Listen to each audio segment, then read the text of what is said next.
As you reflect on morality and the nature of your conscience, I want to share with you Plato's profound answer to why you should be moral and what morality is.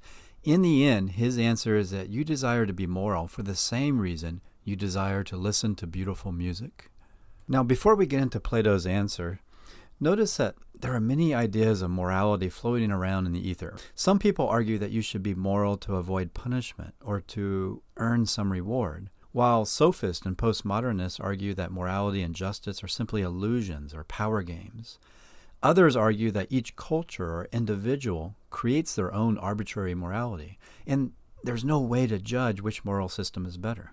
But Socrates and Plato believed morality and justice are much deeper than self-interest or power or cultural or individual approval. Plato answered the old sophist and the contemporary postmodernist long ago, and his beautiful and profound answer to why we should be good is similar to the answers that you'll find in Lao Tzu and Buddha, Meister Eckhart, and many other wisdom and religious traditions. Okay, so let's outline Plato's answer by answering these three questions. What is the soul? What is justice? And why should you be just? So Plato first argued that there are different parts of the soul or the psyche. He argued this in a way that is similar to people who followed him, like Sigmund Freud. And the reason we know that there are different parts of your soul is because they sometimes contradict each other. For example, you may have the desire to drink 12 beers and do some cocaine, but then your reason tells you not to. So in this case, your appetite and reason are in conflict, and so we can infer that there are at least two parts of your soul, of your psyche, reason and appetite. Okay, so now imagine that you are very angry, but your reason tells you this anger is not justified because, let's say, it's based on a false belief, an unrealistic expectation, or the anger just unnecessarily harms others in this case. Since this spirited anger is sometimes in conflict with reason, you can infer it is another part of your psyche or soul. So by observing reason conflicting with appetite, appetite conflicting with spirit and emotion, and just the internal dynamics of the psyche, Plato identified three parts of the soul: reason, appetite, and spirit. And so we have answered the first question: what is the soul? Your soul consists of three general parts: reason, appetite, and spirit, and these parts are sometimes in conflict and sometimes in harmony. Okay, now that we understand what Plato meant by the soul, we can answer the question of what is justice, or what is the just soul? So notice how Plato is working here too. First, you have to understand something about human nature before you can understand what morality and justice and health are. Okay, so what is a just soul? Well, a just soul is a harmonious soul ruled by reason. That is, justice is the harmony or the right order of the three parts of the soul. For example, appetite does not rule in a just soul, for that would lead to a chaotic life. Just imagine how awful life would be if you pursued every desire that popped into your head, right? So right now I'm eating potato chips, now a gallon of vodka, now some meth, right? You're letting appetite and desire rule you, and that will not lead to the best life possible for you or for those around you. And this is one reason why many religious traditions, for example, prescribe fasting and in general self-control. Now the same is true with emotion. Emotion should not rule you, or feelings should not rule you. Imagine acting on every emotion that pops into your head. Imagine I'm angry and resentful, and so I act on it. This is a recipe for ruin. Being ruled by appetite or emotion is like letting the horses run wild instead of reigning over them and using their power. A just soul is one in which appetite and emotion are in their proper place, and they're ruled by reason, like a conductor ruling the orchestra, or a charioteer steering the horses. That's the analogy that Plato uses.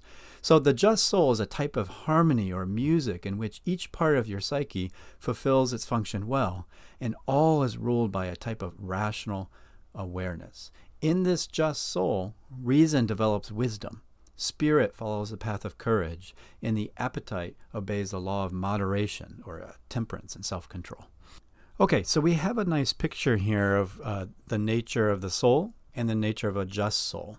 An analogy with physical health can help you better understand it.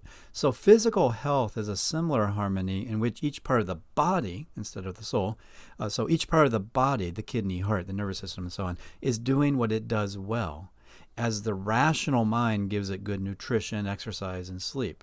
So health is the harmony of the body, while justice, goodness, is the harmony of the soul. So health and morality our music. And so now we can answer the final question. Why should you be moral? Why should you be just? And we should be just for the same reason we want beautiful music. It's good in itself.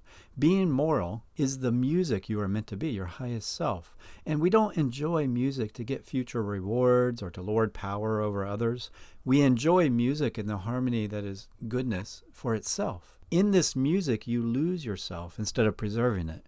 You are in joy as you enjoy the music. And so all cynical views of morality drop away when you are the music of morality. Just as music is its own reward, morality is its own reward. They are intrinsic or fundamental values.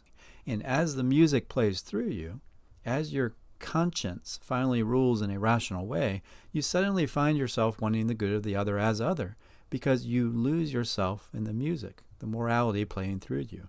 You are the music. Now, based on this analysis, Plato then concludes that the moral man who is poor, sick, reviled, and homeless has a better life than the rich, healthy, respected, powerful, immoral man. And the rich man will eventually recognize that. So this is a great discussion topic. Do you agree with Plato? Do you really believe that the moral man who is in poverty and, just everybody hates him and thinks he's immoral, though they're mistaken, do you think he's better off than the man who has a good reputation, has wealth, a luxurious lifestyle, but he's immoral? Do you think the moral man is really better? Well, I think the poor moral man is better off because he can hear the music. And life without music would be a mistake. Yes, life without this music, without this type of morality, would be a mistake. Finally, it is too that most of our artists and great writers, they intuitively recognize this because most of our epics have three protagonists. And these correspond to the three powers of the soul. So you have Gandalf and Aragorn and Frodo in The Lord of the Rings. You have Spock, Kirk, and McCoy in Star Trek. In The Wizard of Oz, you have the Scarecrow, who wants a brain, the Lion, who wants courage, and the Tin Man, who wants a heart. In the Old Testament, you have the prophets, kings, and priests. So the bottom line is we all want something called happiness. But the only way to really find that is in the music, the justice of the soul. Virtue is its own reward, and there is no real happiness without a just soul that is disciplined and can see with eyes of love. You are only happy, truly happy, if you are good.